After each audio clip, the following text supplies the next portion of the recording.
السلام عليكم ورحمة الله وبركاته.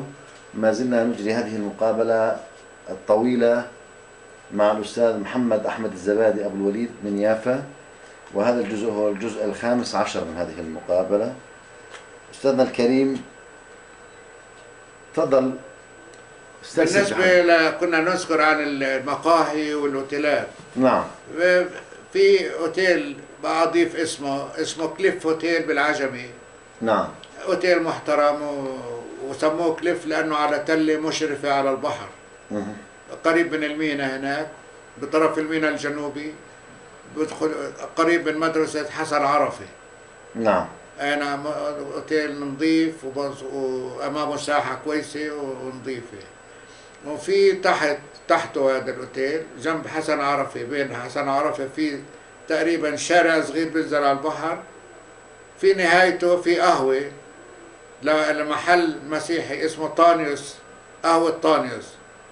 كان برضه يقدم فيها مشروبات روحية، ولكن كانت قهوة نظيفة لأهالي العجمي هناك يروحوا يسهروا فيها ويقعدوا ويستمتعوا في موجات البحر وعدها، ويعدوا موجات البحر ويتفرجوا على الزراء وعلى السماء الصافية وجمال يافا من جهة الغرب. نعم. وخاصة في المساء والنجوم والقمر وكذا إلى آخره يلمع على البحر أمامهم. عمي، هذه المقاهي كانت مقاهي عائلية ولا كانت مقاهي فقط للذكور؟ كانت مقاهي عادية. مقاهي عائلية ولا مقاهي للذكور فقط؟ والله لا، هذه ما كنتش أشوف عائلات تروح عليها أبدا. طب في أماكن عامة كانوا يرتدوها العائلات؟ والله بالمعنى العائلات انها تروح على محلات هذه اللي ذكرتها كلها ما كانش في عائليه ابدا. طيب السينما كانت مرتدينها من العائلات ولا نعم. في سينمات كان يروح عائلات؟ كان يروح عائليه. السينما الحمراء، الفاروق، كان يروح عائليه. طب عمي، المقاهي شو كانت كراسيها وطاولاتها؟ عاديه، خزران. مش خزران يعني خزران. الكرسي اللي كان قش كانوا يسموه كرسي خزران، يعني عالي، مش كرسي بدون ظهر. نعم. كراسي إلها ظهر بس مش كراسي فخمة زي اليوم الكراسي الموجودين. نعم.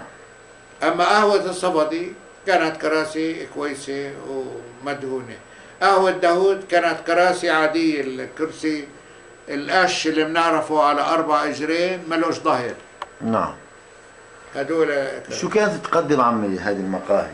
نعم. شو كانت تقدم ضيافة أو يعني هذه مثلا القهاوي، هذا كل الأشياء اللي كانت موجودة فيهم. الأشياء الرئيسية هي الشاي والقهوة والكازوز، كانوا يسموه الكازوز المشروب، يعني الكازوز يعني الباردات مبردات. نعم. وشراب اللي بتعرف الشراب الورد وما شراب الورد، قليل لما كانوا يطلبوه. أكثر شيء كان مطلوب عليه الشاي والقهوة والكازوز، لأنه كان أيام شوب وكذا إلى آخره. نعم. طيب عمي، بتتذكر أسماء الأفران اللي كانت موجودة في المدينة؟ أفران؟ نعم. يعني أشهرهم أفران للخبيز العائلات ولا الخبيز البيع الخبز؟ اثنين عمي. في أشهرهم وانت طالع على طريق العجمي من أولها، قبل دكان الحاج رضا زي ما قلنا. هناك في فرن كان اسمه فرن الرومي. الفرن الرومي. فرن الرومي هذا أشهرهم. كان يقدر الواحد ياخذ خبز فرنجي ويقدر يعمل صينية، بده يعمل صينية سمك مثلا أو صينية لحمة أو إشي كذا إلى آخره، ممكن يعطي له إياه، يخبز له إياه وياخذها على مشوار أو على البيت أو إلى آخره. هذا أهم فرن هذا كان موجود هناك، هذا الفرن. بعدين في فرن بأول المنشية، فرن خلف.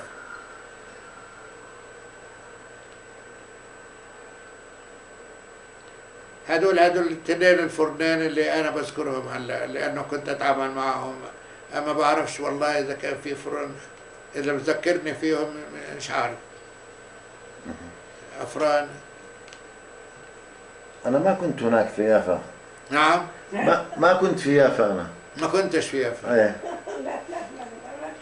والله عاد. طب هذه الأفران عمي كانت تبيع للناس خبز ولا كانت؟ هذه أفران اللي أنا ذكرت لك إياها تجارية تقريبا، يعني إنه بتبيع خبز. نعم. أفران فرنجية، يعني خبز فرنجي. الخبز الفرنجي بتعرف الفينو ما الفينو، نعم. الخبز الأبيض المنفوخ هذا. نعم. يعني مش خبز بلدي عربي مع قمح وأرغفة. نعم. لا، هذاك الأرغفة هذا فرن بلدي. الأفران البلدية كانت تبيع ما تبيعش البيع. بتعرف أفران بلدية عمي؟ في أفران كان بلدية بس ما لهمش أسامي هذول. كان في فرنين ثلاثة في المنشية، لأنه الناس كان في ذاك الوقت ما حدا يشتري خبز، عيب يشتري خبز. يعني حتى احنا لما اعتقلونا صاروا يسبونا هنا، يقول يا بياعين الفلافل يا بياعين الخبز. يعني معار على انه احنا الفلسطينيين كنا نبيع خبز اول ما اجينا على البلاد هاي. نعم. يا خسارة علينا. بسيطة يا حج. طيب حجي، الأفران كانت تشتغل على وقود نفط ولا على الفران هذا الفرنجي؟ نعم. كان يشتغل على السولر. نعم. السولر، ويعطي لهب داخل الفرن ويعطي بالآخر يعني. أما أول كان على الحطب، أما بعدين لما صار في بعد الثلاثينات أو الأوائل الأربعينات صار على الغاز. يعني الحكومة أو البلدية منعتهم يستعملوا حطب دخان وما دخان، فصاروا يستعملوا السولر. أما الفران البلدية كانوا يستعملوا الدق اللي ذكرنا عنه نوى الزيتون. نعم. كانوا يولعوا أول بشعلة بالكاز، وبعدين هذا بالآخر صاروا الدق صاروا يستعملوا السولر، تربات السولر. عمي شو كان يتقاضى أجر تقريبا الفرن البلدي؟ الفرن البلدي؟ نعم. يعني كان بأيامها كان زهيد، هذا يمكن ياخذ له 5 قروش، قرشين 3 على الفرش اللي يخبزه ويرجعه. طب النساء اللي كانوا يذهبوا في العجين للفرن ولا؟ نعم. النساء كانوا هم اللي بيذهبوا للفرن بالعجين ولا كان في؟ والله هذه بجوز يكون في بعض النسوان يكون بحاجة انها تروح تخدم نفسها. نعم. بقدرش اقول انه والله ما كانوش يروحوا، اما كانوا يروحوا. يعني يروحوا، بس بيروحوا بأوقات كانت ما فيش هلا ذاك الضغط على الفرن. تعرف انه ما فيش حد، تسحب حالها اذا ما لقيتش حدا ياخذ العجيناتها او فرش العجين تبعها على الفرن او الخباز. ما هو كان الفرن له خبازين ناس يعني يجيبوا يحضروا، يروحوا على البيوت يلفوا وياخذوا فرش الخبز على الفرن يخبزوا ويرجعوه.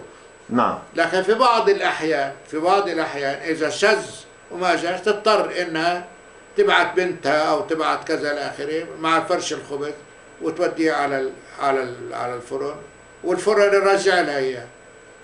ما أقدرش أقول لك إنه والله ما فيش حد كان يروح، أما لا كان يروح بس قليل، نسبة قليلة بسيطة جدا.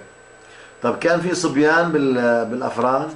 ما هو هذه القضية، إنه كل فرن كان في عنده 2 3 يلفوا على العائلات، يعرفوا مواعيد العائلة إمتى في عندها عجين، لأنه مش كل ساعة.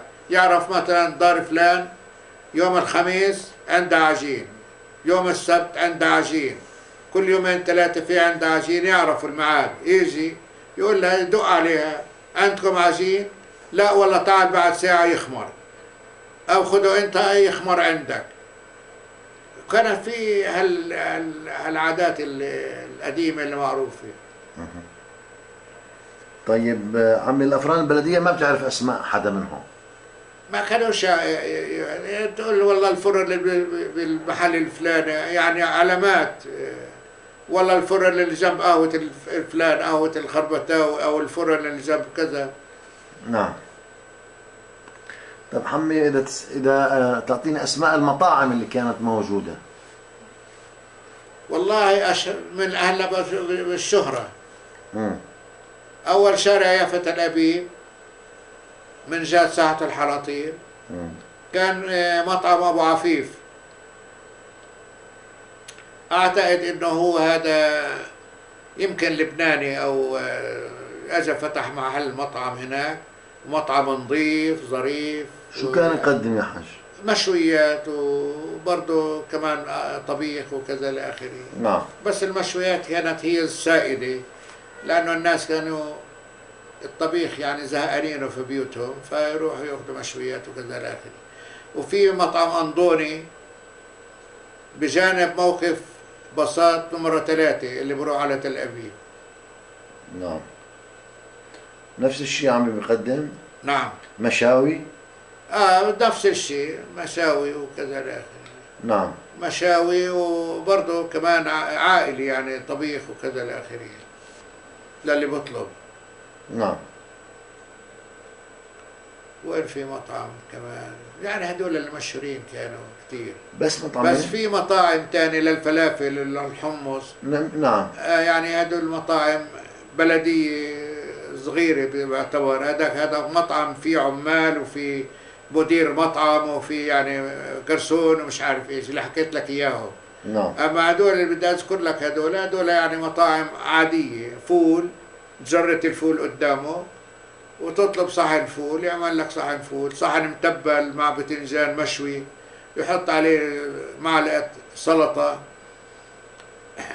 نعم. وقرص فلافل وشرحة بتنجان مقلي.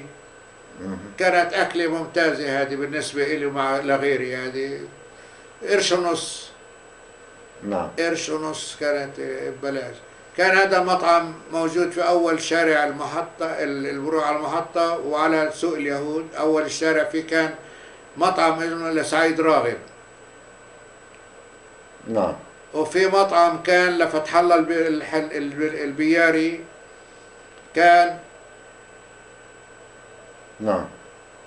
أمام ساحة الساعة، أمام الساعة بجوار السرايا، أمام بجوار دكان عبد الجواد شاكر. كان هذا مشهور إنه يجيب لك صحن الفول ويحط عليه صنوبر مع سمنة، وروح تكول عند فتح الله البياري. يعني بدك تروح هناك تعرف إنه أنت مش رايح تدفع قرش ولا قرش ونص، رايح تدفع حق سمنة وصنوبر وكذا لآخره يعني.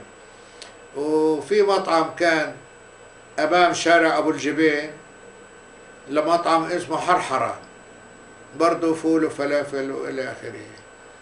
في مطعم في أول سوق البلابسي كان لحمودي له دقن بيضة هيك لفة بيضة، برضه كمان خير في إعطائه الأكل. إحنا كنا طلاب مدرسة كنا نروح كان يحترمنا ويحبنا، يعطينا بدل شرحة البتنجان يعطينا شريحتين.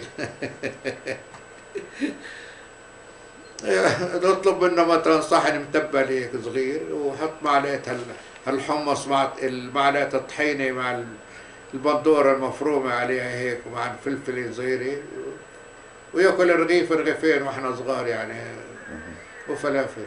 نعم. وفي مطعم كان المطعم الحلبي. وين قهوة الحلبي اللي حكينا قهوة المدفع؟ نعم. كانوا يسموه قهوة الحلبي. كان يلف لفة غبنية هيك، يبيع مشويات. مشهور برضه بالمشويات، الكباب والشقف، وصحن متبل جنبهم وصحن حمص وكل يا ركان واشبع. نعم.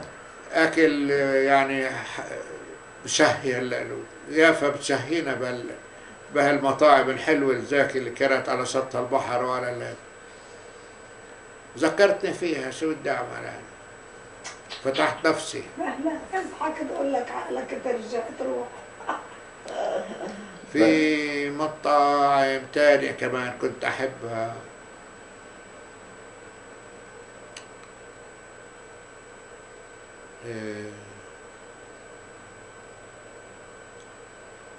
يعني هذول اشهر اشي اللي ما ذكرت لي الكلحة نعم. مطعم الكلحة اللي قدام، أو أنت ذكرته أنا من الأول عن سبحان الله. نعم. مطعم الكلحة هذا كان مشهور صباحا،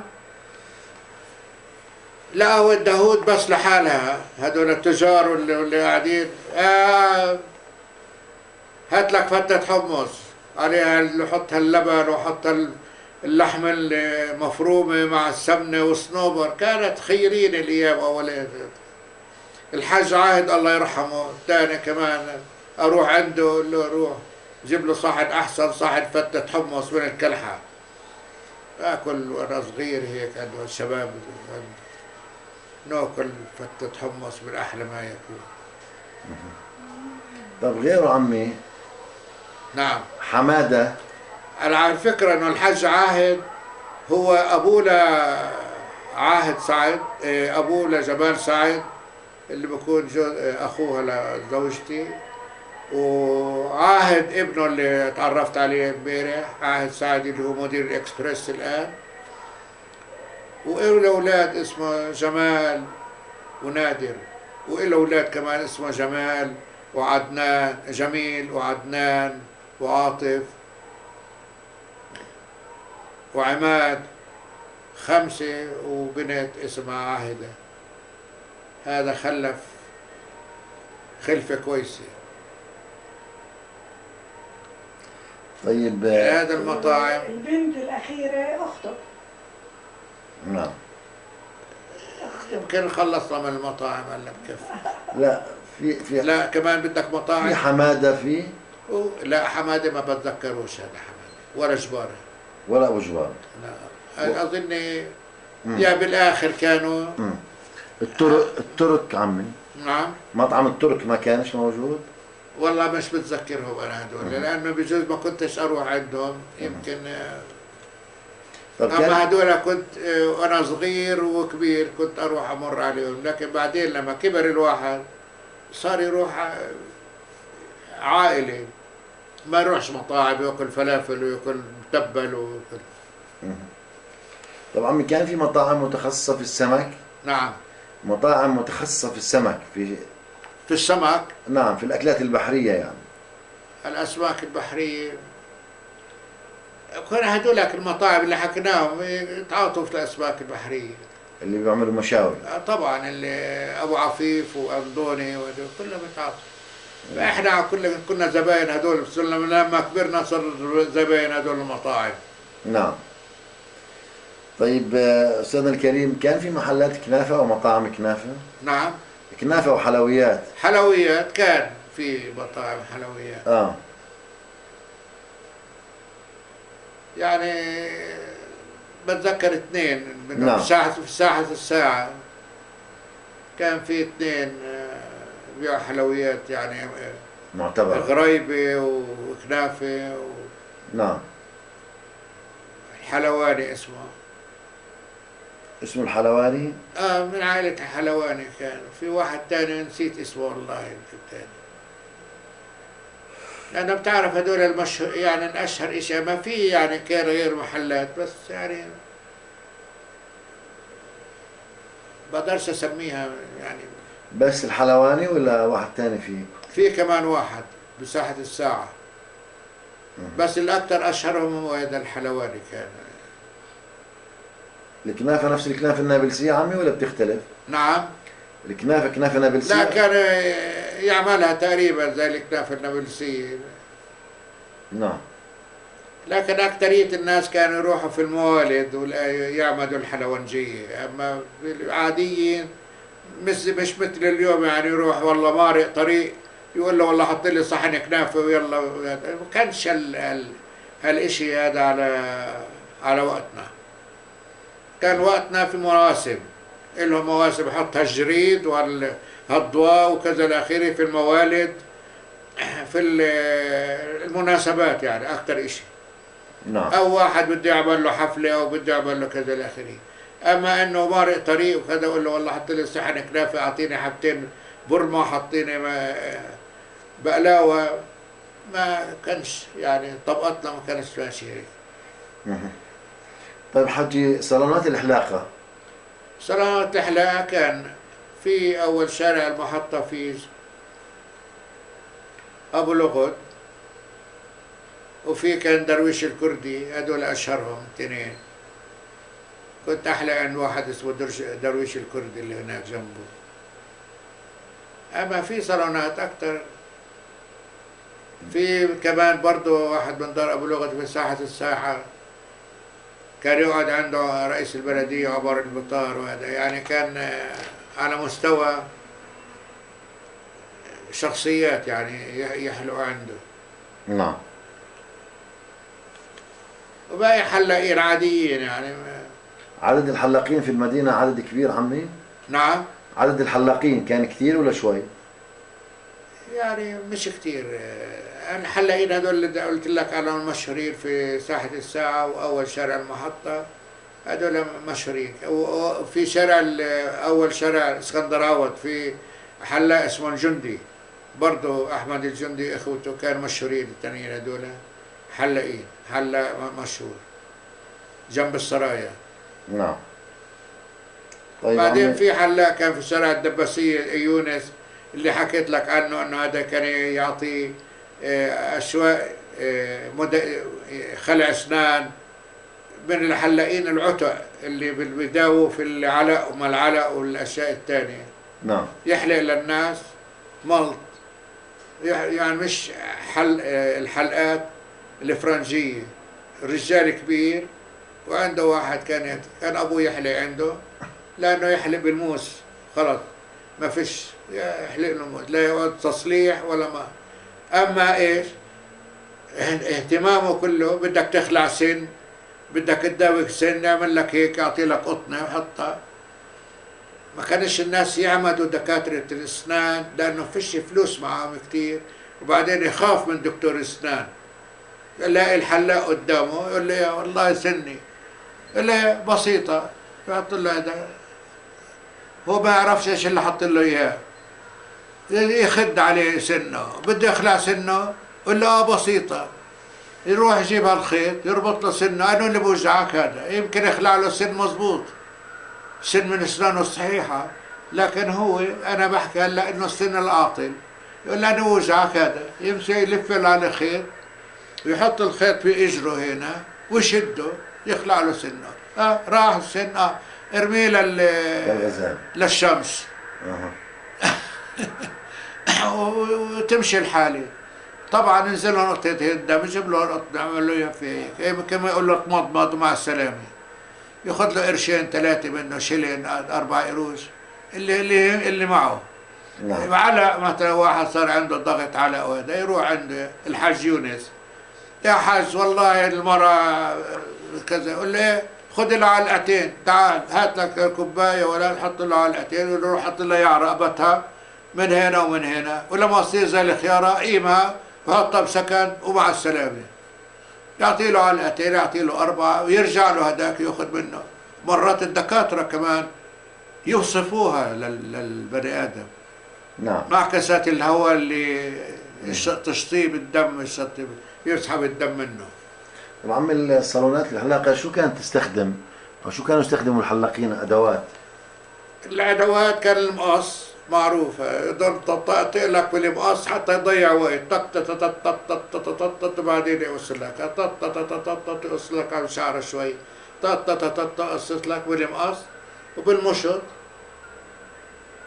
ويعمل لك هيك. وبعدين موس الحلاقة، موس الحلاقة في على الفاضي وعلى المليان. دقن مش كل دقون تقدر تتحمل موس الحلاقة. موس الحلاقة اللي بسموه فاضي كان عريض شوية، ومن هو من جوا فيه فجوة فيه نعم. وماضي، ويستعمل عنده حجر الزيت والمسن والإشاط، حاطط إشاط ربطه هذا على الإشاط، يسنه على الإشاط، وبعدين على حجر الزيت يعمل فيه هيك وهيك، ويحط له الصابونة على دقنه ويحلق له يحلق له. إذا كان قال له أخ يقول له أنت بتتحملش الموس الفاضي، أنت بدك الموس المليان، يحط له الموس المليان ويمشي حاله. الشفرات ما كانتش مستعملة في قضية الماكينة يحط عليها شفرة زي اليوم يكسرها يحط عليها شفرة. كان موس الحلاقة هو اللي مستعمل. وبعدين طلبت منهم البلدية أو الحكومة أو الصحة إنه لازم يطهروهم هدول الأدوات، أو بعدين الماكينة النمرة 3 والنمرة 1 والنمرة 2 اللي بنستعملها في الإيد هذه. نعم. طب كانت على الكهرباء ولا يدوية هاي الماكينة؟ نعم، على الكهرباء ولا يدوية كانت، ما كانتش على البطارية ولا كانت على الكهرباء، على الإيد ويشتغل. كانت بعدين نعم. هذه بعد الأربعينات لما صارت، يعني أواخر الأربعينات. إيش كنا نحكي على الماكينة. على الماكينة الموس. طلبت منهم بعدين البلدية لما ترقت الدنيا شوية إنه يحطوا لايزول بمرتبان أبيض هيك، اللايزول. نعم. لازم يغطوه في المرتبان وبعدين يحلق عليه. فالناس ما كانتش هالوعي عندهم انه يطلب منه كل ما بده يحرق له يحط، ولا لا ما تحطولوش لانه له ريحه زي ريحه الفونيك، ريحه تعمل ريحه مش كويسه. بعدين اخر ما بدنا نطلع قالوا لهم لازم تعملوا صناديق كهربائيه وتحطوا التعقيم في الصناديق الكهربائيه. هذه يستعملوها مش 100%، يعني على السبحانية زي اليوم ما بيعملوها، مرات بطهروا مرات ما موجود. كل حلاق كان عنده صندوق زي اليوم، بس استعمالها عاد على. نعم. كان في كرسي وفي مراي ولا؟ مراية طبعا، مراية قدامك ويحط لك مراية من وراك يشوفك انه حلقت من حلقة منيحة ولا لا. طيب حجي، تذكرنا البنوك التجارية. نعم، بيوت. البنوك التجارية. نعم. البنوك التجارية أشهرهم يعني بنك باركليز جنب السرايا، هلا بنوش على هذا. أمامه كان فرع للبنك العربي، أمام بنك باركليز في نفس الشارع اسكندر عوض أوله على الزاوية، أمام يعني ساحة السرايا. نعم. في بنك العربي هناك، وبعده في طلعة العجمي في أوتومان بنك، البنك العثماني، وفي بنك بلدين عملوا بنك الأمة. نعم. كان الحاج إبراهيم مدير البنك الأمة يعني. إبراهيم إيش؟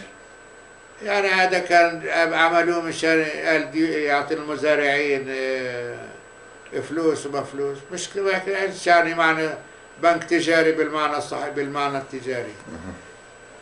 بس هدول أشهرهم يعني البنك العثماني، أو بنك أنجلو بالستاين بنك.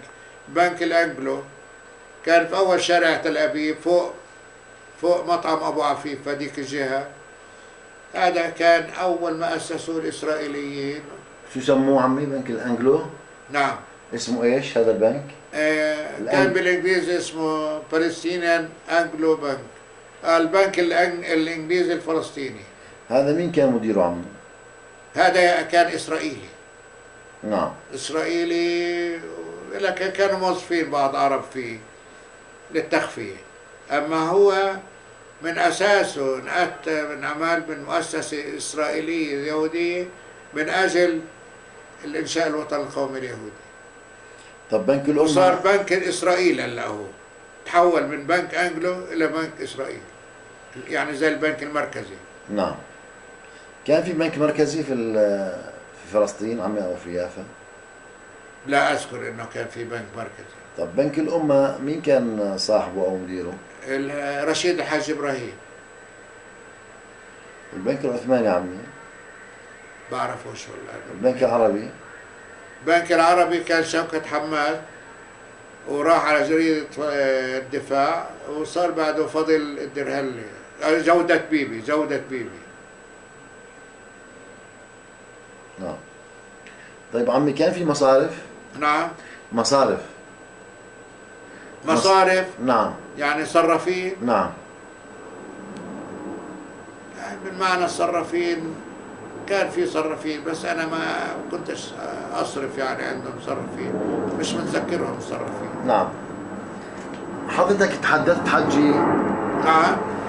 حضرتك تحدثت عن انه في كان شخص الناس يودعوا عنده الفلوس غير البنوك. واحد بده عنده فلوس كان يروح مثلا البنك العربي اكثر شيء، لانه كان الناس متعبئين ضد هدول البنوك الاجنبيه، لانه البنك العثماني كان اسمه بنك عثماني لكنه راس ماله اجنبي، وبنك الباركليز ما انت عارف انجليزي، فكان اكثر الناس يستعمل يروح على البنك العربي من جهه وطنيه وكذا الى اخره. وكان البنك العربي متساهل جدا، يعني يقدر يفتح الحساب الواحد توفير او ايش ما كان بشكل بسيط، وبعدين قريب من الاماكن اللي هو متواجدين فيها الموظفين، الدوائر الحكومه كلها قريبه عليه. نعم. برضو حجي ذكرت حضرتك انه في اشخاص كانوا يودعوا فلوسهم عند ناس او تجار مش بنوك يعني كانت هذه موجودة القضية هذه، لكن هلا بس بذكر كان الحاج حامد أبو لبن، وفي ناس كتير كانوا ما يعرفوش البنوك، يروح عند فلان ويقول له والله خلي لي هذه الفلوس عندك ودير بالك عليها أو إلى آخره وقت الحاجة. طب عمي كان في مكتبات عامة؟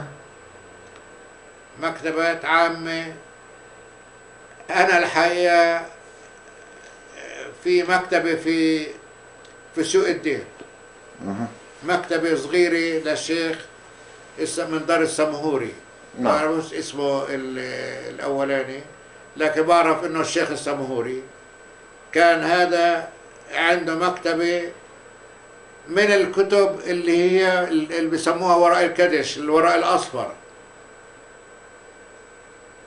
كانوا بالمدرسة ينصحونا، يقول لنا يا ابني روح اقرا عند الشيخ السمهوري بالمكتبة الفلانية وياخذ قرش على الكتاب اللي بتقرا عليه.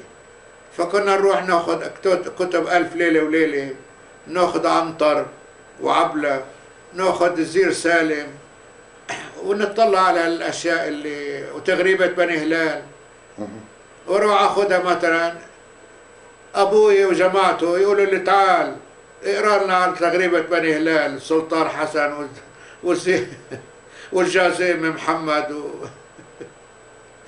وزناتي خليفة وبعرف مين هدول والأشعار اللي فيها، وينبسطوا ويقعدوا ساعة ساعتين. ثاني يوم يقولوا لي تعال، أقول له بدي أروح أدرس. نعم. روح عند الحكواتي خليه يحكي لكم. عظيم. طيب في مكتبات عمي، مكتبات قرطاسية ودفاتر وأقلام؟ في كان مكتبة للشيخ عيسى مش الشيخ، الأستاذ عيسى السفري، بس بيع كتب وشراء كتب، أما يقعد فيها المكتبة وهذا. طب غيره عمي، غير عيسى السفري؟ نعم. غير هذا. أما أكثرية الأشياء الثقافية اللي بدك تسأل عنها، كنا نروح على النادي الرياضي الإسلامي. أعضاء إحنا كنا بالنادي الرياضي الإسلامي، نخش من الباب في محل خصوصي قبل ما تروح على القاعة اللي فيها مثلا ألعاب أو فيها طاولة ظهر أو فيها شيء تسلية وكذا إلى آخره، في محل طاولة وفي جرايد وفي كتب وفي أشياء تقعد تتسلى فيها وتقرأ فيها. نعم. يعني إحنا هيك صار آخرته إنه ما نروحش على محلات هيك، نعمد النادي. أنا مثل أترك النادي الرياضي الإسلامي وين ما بلاقي أي كتاب بقعد أمسكه وبقرأ وكذا إلى آخره. بقرأ الجرايد إذا كان قريت الجريدة، أنا بقرأ جريدة مثلا، كنت مشترك في الدفاع لكن بدي أقرأ فلسطين وأقرأ الصراع، وأنا مارق بدي أروح متى على الدار قبل نص ساعة بالساعة أروح على النادي أتصفح الجرايد الباقية. نعم. طيب حجي كان إذا حضرتك تذكر لي. نعم. ملاحم أو الجزارين. الجزارين ملاحم. نعم. تفضل. نعم. مين هم الجزارين المشهورين كانوا في المدينة؟ والله بدك أنا عاود نعيد القضية. الحاج عرض من أول الشارع الصلاحي لانه هلا انا بديش اذكر اسماء يعني مفضله او افضل من غيرهم، بس انا بدي اخذ الترتيب. يلا تفضل. يعني يسمحوا لي اللي بيسمعوني انه بدي امسك سوق الصلاحي من اوله. سوق الصلاحي على ايدك شمال، من اول ما تدخل على ايدك اليمين في قهوه الصفدي، امامها في دكان الحاج رضا سعيد. نعم. اللي قلنا عنه بالاضافه لعمله كجزار مشهور ومعروف، كان يمكن 30 ذبيحه 25 ذبيحه يومي يصرف عنده. عنده ثلاجتين كبار يعني كان، ويقعد عنده رئيس البلديه عمر البطار وبشير الشرابي وحاكم الصلح، يعني كان نعم معمود يعني معروف ومعتمد. رضا سعد. نعم. غيره. بعدين في ملحمة بركة على الشمال. نعم. هذول كانوا مشهورين لحامين كبار. نعم. بعدين بيجيك بدك وردة وكباب تحت هذا في الحج عاهد سعيد. عايدك الشمال، لأنه عايدك لمين فيش ملاحم، كانت مسمكة والقهوة ودكاكين بقالة. نعم. اللحامة كان صرت على ديك الشمال. نعم. هدول أشهر لحامين كان في ذاك الوقت.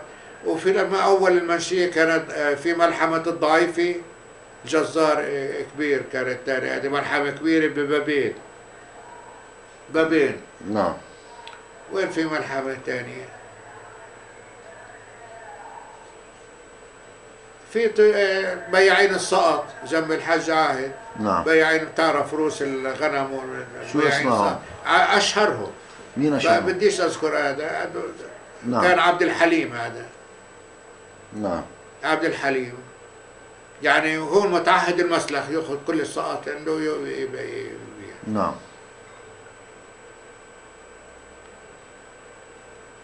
مش ذاكر انا انه في ملاحم ثانيه. طيب. لانه ما كانش تسمح البلديه، لان هذول برخص. نعم. ما كانش تسمح البلديه لهذول اللي بيبيعوا اشياء صحيه انه في اي محل يفتح اللحام. واللحام كان يكون موقع استراتيجي، يعني يفتح لحام معناته في عدايره في دكاكين خضره على اساس تشتري اللحمه وتشتري خضرتها وتشتري كذا، ما تقعدش تلف وتدور. فكان اماكن استراتيجيه. طب كان في ناس يبيعوا دجاج عمي يعني؟ في محلات مذبوح يعني لبيع الدجاج. مذبوح. نعم. كان مذبوح الدجاج ولا يذبحوا وانت واقف مثلا؟ يعني كان في اذا بدك تاخذ مثلا خان سكجر ذكرناه، هذا اول شارع المحطه وين نعم. صيدليه ابو غزالي. نعم. رستم ابو غزالي وراه كان في خان، في كراويلات كانوا يسموها كراويلا، يعني فيها طبقات هيك خزانه حديديه إلها باب وشبك يحط فيها الدجاج مشان التهوية. وفي تجار للدجاج يعني. دجاج مذبوح ولا دجاج حي حمو؟ حي. نعم. ما في دجاج مذبوح يعني ناخذه انت وتمشي فيه. نعم. لانه كان ممنوع يذبح دجاجه نعم. طب في مسامك عمي؟ نعم. مسامك او سوق للسمك؟ تسويق للسمك؟ سوق للسمك. سوق للسمك؟ نعم. هاي المسمك اللي حكيناها احمد ابو اسماعيل.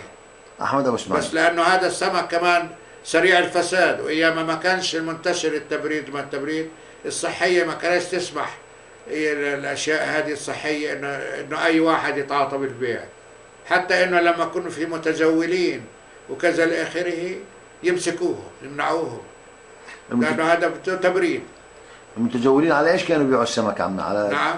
المتجولين كان يمسك يعني مثلا واحد يصد له سمكتين ثلاثه من البحر، بدل ما يروح يوديها على عند احمد ابو اسماعيل ياخذ عليها عموله بالبيع، يروح حتى بسله السمك يمر بين البيوت يبيع سمكتين يبيعها. نعم. طيب هو اسماعيل اسمه؟ احمد ابو اسماعيل. احمد ابو اسماعيل يعني اعتقد انه اساسه مصري، لانه العائله هذه احمد ابو اسماعيل اكتشفت انها موجوده بالاسكندريه. نعم. طيب احمد ابو اسماعيل كان يعني وسيط لبيع السمك؟ والله كان، ما هو هذه لازم يكون يعطي للصيادين مسكه.